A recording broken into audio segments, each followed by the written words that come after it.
मुल्क में सोने की कीमतों में कई रोज से जारी इजाफे के बाद आज बड़ी कमी हो गई। फी तोला सोना 3,000 रुपये सस्ता होकर 3,04,000 रुपये का हो गया। सरकारी खबर रसा इदारे APP के मुताबिक all Pakistan Sarafa James and jewellers association ने रिपोर्ट किया है कि 24 कैरात फी तोला सोने की कीमत में 3,000 रुपये की बड़ी कमी वाक़ई हुई है, जिसके बाद उसकी कीमत 3,04,000 रुपये की सतह पर आ गई।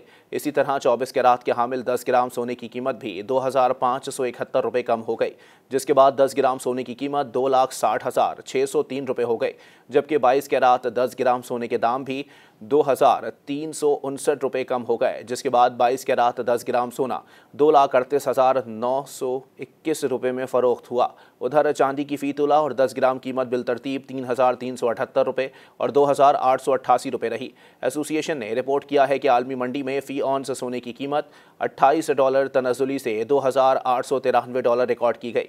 गुज़िश्ता रोज़ 24 कैरात फ़ी तोला खालिस सोने के नर्ख 700 रुपये इजाफे से 3,07,000 रुपये तक जा पहुँचे थे और 24 कैरात 10 ग्राम सोना भी 601 रुपये महंगा होकर 2,63,203 रुपये का हो गया था। मज़ीद न्यूज़ अपडेट्स और डिजिटल स्टोरीज के लिए सब्सक्राइब करें डॉन न्यूज़ पाकिस्तान।